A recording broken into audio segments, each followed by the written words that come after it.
Nagtatawanan ng tatlong lalaki habang pinapanood ang paggapang sa lupa ni Ikay. Punit-punit ang damit ng babae, puno ng pasa at may dugong umaagos sa hita. Ano pang hinihintay mo, Pedring? Iligpit mo na yung babaeng yan para makasibat na tayo! Sinidla ng takot si Ikay sa narinig na tinura ng isa sa mga lalaki, ang pinakamalupit sa tatlo. Wala sa loob na napahawak sa impis pang tiyana. Maawa kayo sa akin! Pakiusap! Buntis ako! Maawa kayo sa amin na magiging anak ko! Isang malutong na tawa ang itinugon ng lalaki at saka itinaas nito ang hawak na patalim.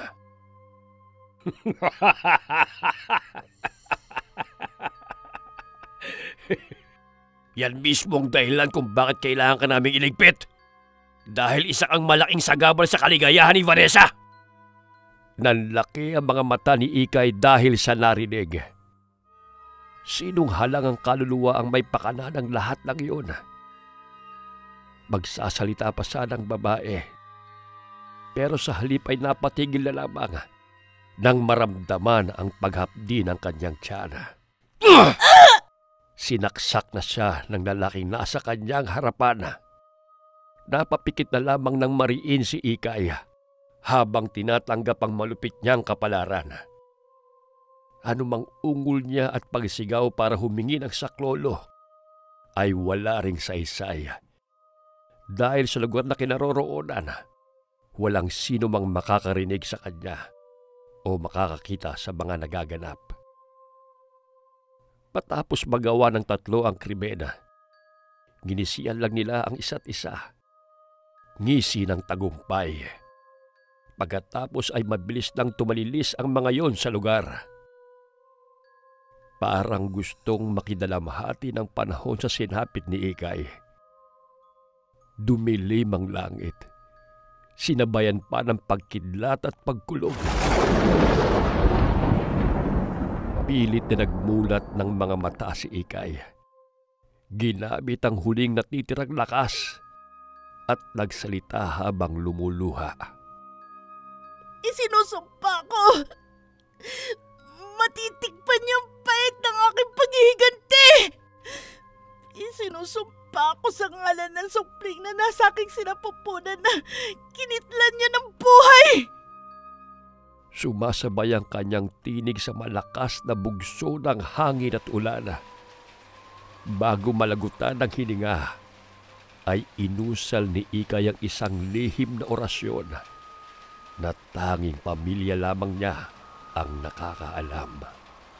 Sa paligid ay maririnig ang malalakas na higis-his na mga ahas.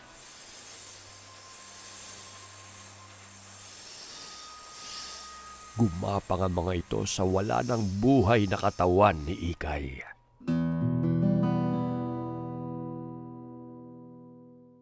Sa kasalukuyan, sigurado ka na ba sa desisyon mo, Laika? Naroon ang pag-aalangan sa tono ni Aling Egay sa balak gawin ng anak. Simula kasi nang gumising ito mula sa pagkakakomatose, para na itong ibang tao. Tila napalitan din ang mga ala-ala nito.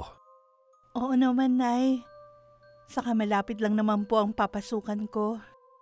Napilitan na rin pumayag si Aling Egay. Baka sakali sa pagtatrabaho ay malibang ang anak. Tutal naman ay sa mismong barangay lang nila ito mamamasukan. Unang araw ng pamamasukan ni Laika sa bahay ng mag-asawang Ferrer. Matapos ipaliwanag ng among babae ang mga gagawin sa bahay, ay sinabihin na siya ng babae na pwede na siya magsimula sa kanyang trabaho sa araw na yon. Salamat po, Senyora Vanessa, sa pagtanggap niyo sa akin. Nakilala mo na siguro si Sally.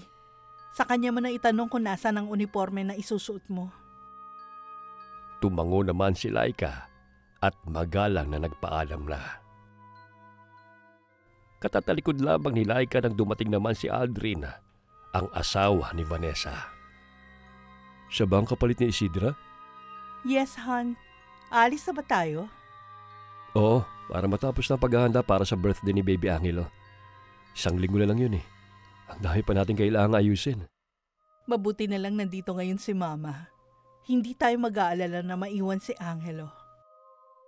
Nasa hardin si Doña Remedios kasama si Baby Angelo. Si Laika ang nagdala ng inubina dahil abala sa ibang gawain si Sally. 2 lamang kasi silang katulong sa malaking bahay na yon. Kaya laking tuwa ni Vanessa nang dumating na siya. Nadatnan ni Laika na umiiyak ang bata at wala sa paligid ang lola nito. Nilapitan niya ito at inalo-alo upang tumahan. Anong ginagawa mo sa apo ko? Nagitla si Laika sa paggalit na tanong ng Donya sa kanya, kaya hindi kagad siya nakapagsalita. Nang makalapit ito, ay bigla siyang tinabig. Ikaw siguro ang bagong katulong. Tinatanong kita kung anong ginagawa mo sa apo ko. Bakit mo pinapaiyak? Doon lang parang natauhan si Laika. Pinigilan ang sariling makagawa ng kahit na ano. Hindi pa yon ang tamang oras. Nagdala po ako ng maiinom. Nakita ko pong umiiyak ang bata. Pinapatahan ko pero ayaw talagang tumigil sa pag-iyak. Napataas naman ang kilay ng Donya at masusi siyang tinitigan mula ulo hanggang paa. Sa susunod, huwag ka nang lalapit sa apo ko kung hindi ka pinapatawag. Baka mahawaan mo pa ng kung anong sakit na meron kayong mahihirap. Bumalik ka na sa trabaho mo! Yuko ang ulo na tumalikod na si Laika. Isang imbing ngiti ang namutawi sa labi niya. Dumating ang 1 taong kaarawan ni Baby Angelo. Halos mapuno ang venue sa dami ng mga bisitang pamilya. Umarkela pa ng clown na magtatanghal sa ginawang entablado sa hardin ng bahay. Bongga talaga ang nasabing handaan. Palibhasa ay mayaman ng mga Ferrer. Nasa kalagitnaan na ng kasiyahan nang biglang umakyat ng entablado si Doña Remedios na may hawak ng mikropono. Lahat ng mga mata ay nakatutok sa babae. Pumapalakpak pa si Don Miguel sa pag-aakalang ito ang sinasabi ng kabiyak na sorpresa. Nagsisunuran naman ang lahat sa pagpalakpak. Apo, maligayang kaarawan sa'yo. Sana magustuhan mong regalo kong handog. Blanko ang mukha ng Donya habang nagsasalita ito. Ngunit maya-maya ay biglang namalisbis ang luha sa mga mata nito. Ang ngiti sa labi ni Don Miguel ay biglang napalis. May kabang biglang sumibol at tila may sariling isip ang mga paa na humakbang papunta sa kinaroroonan ng asawa. Si Doña Remedios naman ay naglabas ng patalim at itinaas sa kanyang leeg. Maligayang kaarawan sa'yo, Baby Angelo! Sa panghihilakbot ng lahat, ay ginilitan ng babae ang sariling leeg sa harap ng maraming bisita. Nagkagulo ang lahat pagkatapos. Maririnig sa paligid ang mga tilian at iyakan ng mga tao.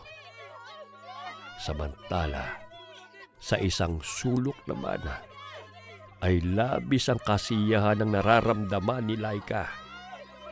Habang nagkakagulo ang mga tao sa kanyang paligid, ay parang agos naman ng tubig sa batis na nagbalik sa kanya ang mga alaala ng nakaraan. Maniwala ka sa akin. Ikay, kapahamakan lamang ang idudulot sa'yo ng lalaking yan. Hawak ng matandang babae ang kamay niya. Ngunit iwinaksi niya lamang ang kamay ng babaeng nagpalaki sa kanya. Mas nanaig sa kanya ang pag-ibig sa lalaking kailan lang niya nakilala. Makinig ka sa akin, Ikay. Nakikita ko ang magiging kapalaran mo kay Aldrin. Puro paghihirap at sa bandang huli, kapahamakan lamang ang sasapitin mo. Pakiusap, Chang. Hayaan niyo na ako. Mahal ko si Aldrin. Alam ko hindi niya ako pababayaan katulad ng pangako niya na ako lang ang mamahalin niya. Umiling-iling naman ang matandang babae. Tanda ng hindi pagsang-ayon sa kanya. Mapanlin lang ang pag-ibig. Marami itong mukha. Ayokong maulit sa'yo ang nangyari sa iyong ina. Magtiwala ka, Chang. Hindi gagawin ni Aldrin ang ginawa ni tatay kay nanay noon. Nahihimigan ng matandang babae sa tono ng pamangkin na hindi na magbabago pa ang desisyon nitong sumama kay Aldrin. Isang mabigat na buntong hininga ang pinakawala ng babae bago inilabas sa bulsa nito ang nakabalot sa telang itim. Inilagay niya sa palad ni Ikay ang bagay na yon. Alam mo ang lihim ng ating pamilya. Ikaw lamang ang maaaring mangalaga sa kalaman na yan. Matanda na ako. Balang araw ay lilisanin ko rin ang mundong ito. Hindi na kita magagawang protektahan kung sakali. Napayakap naman si Ikay sa tiyahin. Alam niyang nakuha na niya ang basbas nito. Naging masaya naman ang simula ng pagsasama ni na Aldrin at Ikay. Sa kabila ng payak na pamumuhay nila bilang mag-asawa. Naglalako lamang ng gulay si Ikay. Samantalang si Aldrin ay paggagamas sa tubuhan ang hanap buhay. Nagbago ang takbo ng buhay ng mag-asawa nang dumating si Vanessa sa buhay nila. Unang kita pa lamang ng babae kay Aldrin ay may naramdaman na kaagad ito sa lalaki. Dahil nag-iisang anak at laki sa layaw, ay wala itong pakialam kung may asawa man ang lalaking kinababaliwan. Hindi lamang niya ito inakit sa pisikal na katangian, inakit niya rin ang lalaki sa yaman na kaya niyang ibigay rito. Dala ng tukso at ang pangako sa kanya ni Vanessa na ihahango siya sa hirap, ay nagawa niyang kalimutan ang pangako kay Ikay. Pikit mata niyang iniwan ang babaeng unang pinag-alayan ng pag-ibig. Ngunit hindi basta-basta isusuko ni Ikay ang lalaking pinakamamahal.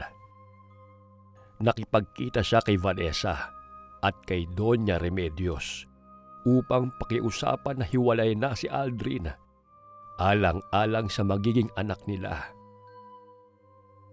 Hindi akalain ni Ikay na yun ang simula ng mapait na sasapitin nilang mag-ina.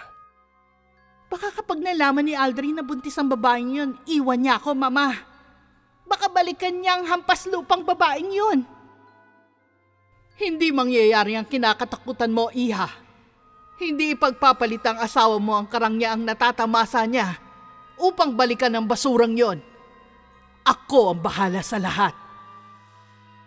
Isang malagim na plano ang inihanda ni Doña Remedios at anak nitong si Vanessa.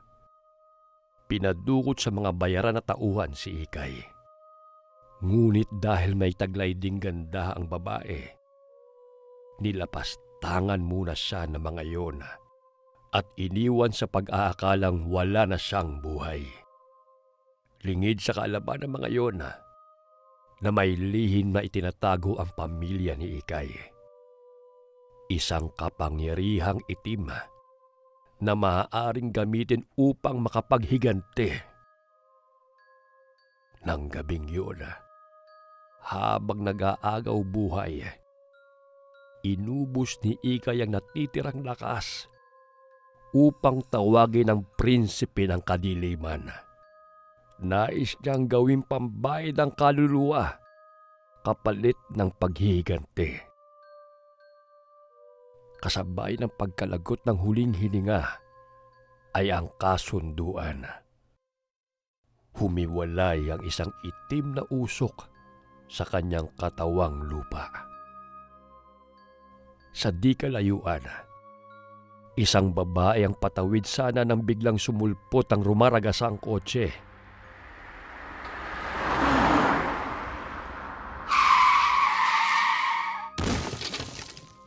Tumilapo ng babae ng ilang kilometro. Sa sobrang lakas ng pagkakatilapo nito, ay tuluyan ng binawian ng buhay. Ang itim na usok ay pumasok sa katawan ng babae.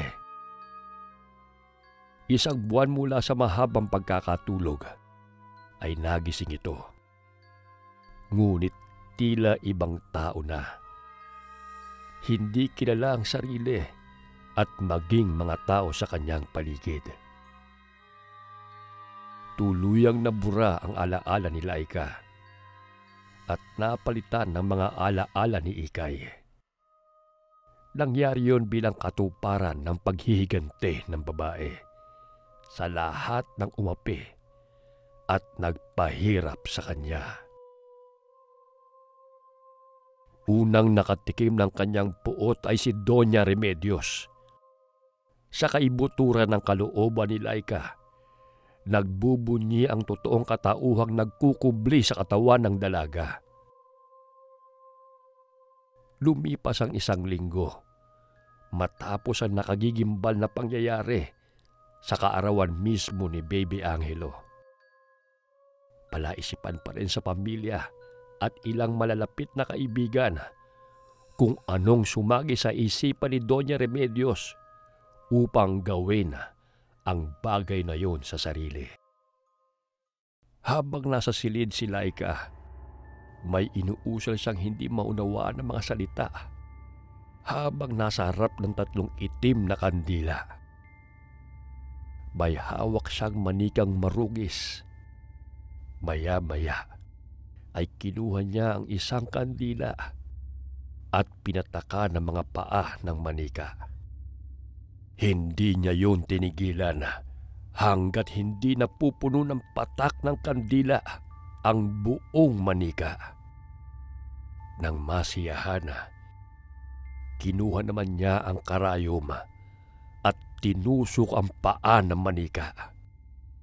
Pagkatapos isang nasisihang ngiti ang gumuhit sa kanyang mga labi.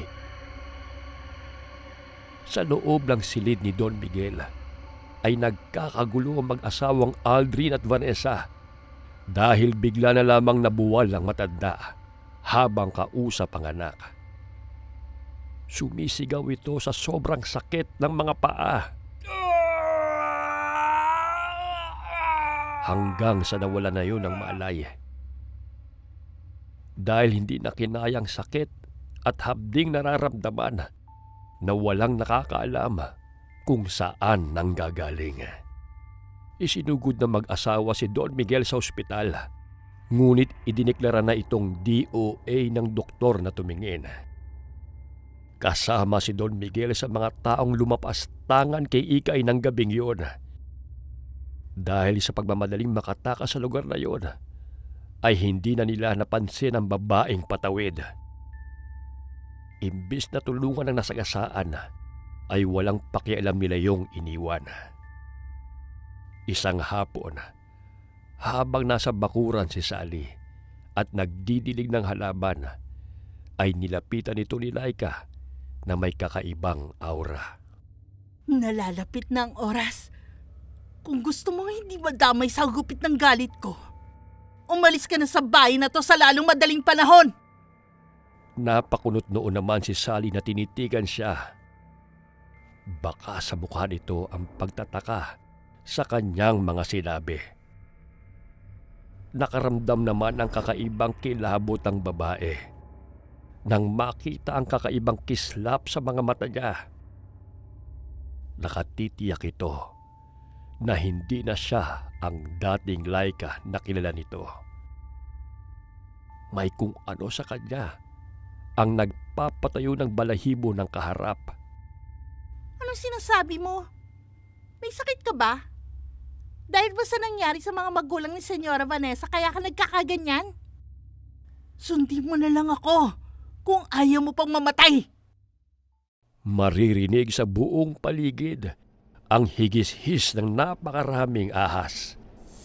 Ang mga mata ng mga ito ay tila maliliit na apoy sa kadiliman ng gabi. Nagising naman si Aldrin sa kalagitnaan ng gabi. Pakiramdam niya kasi ay tila may mga matang nakatingin sa kanya.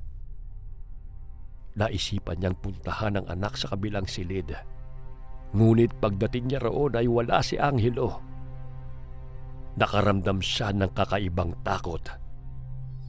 Bumalik siyang muli sa kanilang silid upang gisingin si Vanessa. Ngunit pagbukas niya ng pinto ay tumambad na sa kanya ang napakaraming ahas. Isang tili sa kanilang silid ang kanyang narinig. Agad siyang naghagilap ng bagay na maaaring gamitin sa mga ahas. Nakakuha siya ng isang baseball bat. Ito ang ginamit niya na pamalo sa mga iyon. Hanggang isang tunog muli ang kanyang narinig.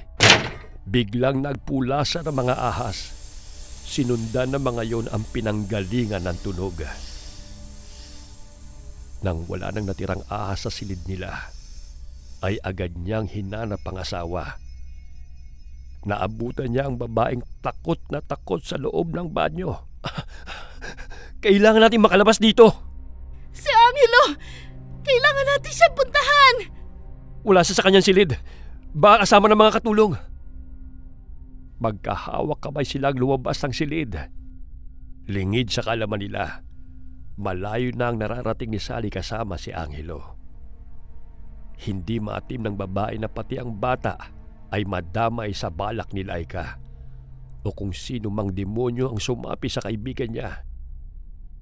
Habang buhay niyang pagsisisihan kapag hinayaan niyang pati ang batang walang kamuwang-muwang ay mapahamak. Samantala, nalibot na ng mag-asawang Aldrin at Vanessa ang buong kabahayan. Ngunit hindi pa rin nila makita ang anak nila. Doon na naghisterya si Vanessa.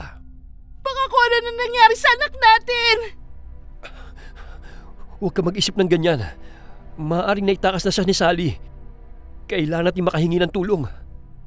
Kahit sobrang nag-aalala sa anak, ay nagpatianod na lang ang babae sa asawa. Malapit na sila sa tarangkahan nang biglang sumulpot si Laika sa harap nila. May malaking ulo ng sawa na nakapatong sa balikat ng katulong nila, habang ang katawan ng sawa ay nakapulupot sa leeg ng babae. Kapwa namumula ang mga mata at matatalim ang pagkakatitig sa kanilang mag-asawa. Labis ang paghihilakbot ng dalawa nang mapaligiran sila ng hindi mabilang ng iba't ibang uri ng ahas. Sino ka bang demonyo ka? Bakit mo ginagawa sa amin to?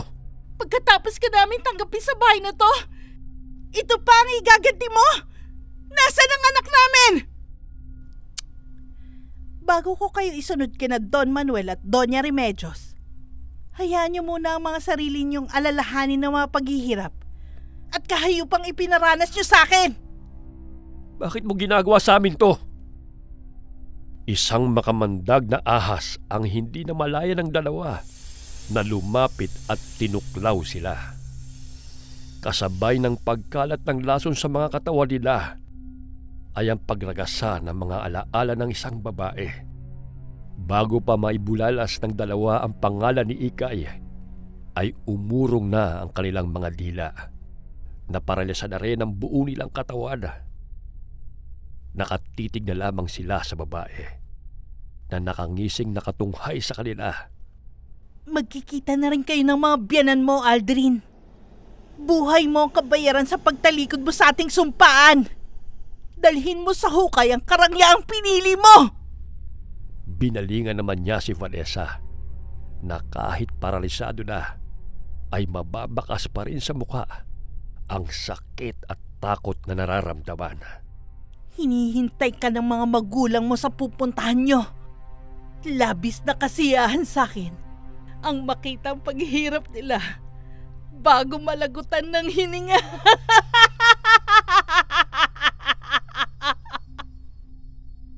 Tanging pagluha na lamang ang nagawa ni Vanessa.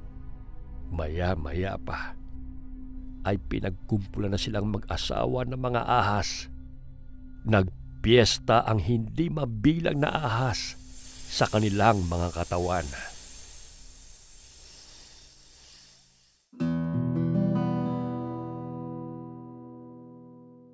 Kinabukasan, balita sa radyo ang sinapit ng mag-asawa sa kanilang sariling tahanan. Puno ng tuklaw ng ahas sa mga katawan at namatay na dilat ang mga mata. Nanlalaki ang mga yun at bakas pa rin ang labis na pagkasindak. Wala rin makapagsabi kung nasaan si Sally, ang anak ng mga ito na si Baby Angelo. Hinayaan na lamang ni Ikay ang bata na lumayo kasama ang kaibigan ni Laika. Sa kabila ng pagsanla niya ng kaluluwa sa Diablo, may isang bahagi ng kanyang puso na pinamamahayan pa rin ng kabutihan. Katulad ng inosente niyang supling na maagang nawala sa kanya dahil sa kasakiman ni Vanessa. Walang kasalanan ng anak ng mga ito sa kanya. Batid niyang hindi pababayaan ni Sally si Baby Angelo. Dahil hindi katulad ng pamilya Ferrer ang babae na malulupit at walang puso. Tuluyan na ring nilisa ni Ikay ang katawang hinirab niya upang maisakatuparan ang kanyang paghihigante, at ipinamana niya rin kay Laika ang lihim na kaalaman ng kanyang pamilya upang magsilbing proteksyon ng dalaga. Batid ni Ikay na sa tamang panahon muling magkukrus ang landas ng tatlo at muling mabubuklod sina Sally, Laika at Baby Angelo. Mga taga-Kolosas, Kapitulo 3, Versikulo 5. Kaya't dapat nang mawala sa inyo ang mga pagnanasang makalaman, ang pakikiapid, kahalayan, mahalay na simbuyo ng damdamin, masasamang nasa, at ang kasakiman na isang uri ng pagsamba sa Diyos-Diyosan. Alright, shout out po tayo. Shout out kay Jubel Castro. Jubel, thank you. Maria Solo, thank you Maria. Annalisa Tibayan, thank you Annalisa. Roland Factor, thank you Roland. Property Talk, thank you Property Talk. Team TV Story Animation Narration, thank you Team. April Divine Flores Baroka, thank you April. Aki Shah, thank you Aki. Wilmer Obligado, Wilmer, thank you. Dorothy Dictado, thank you Dorothy. Ren Moratalia, Ren, thank you. Rosette Ersando, thank you Rosette. Brian Falyarcuna, Brian, thank you. Tita Resi Raymunda, Tita Resi, thank you. Kay Chelo Yummy, Che, thank you At syempre, Annabella, thank you Maraming salamat po sa inyong lahat and God bless po.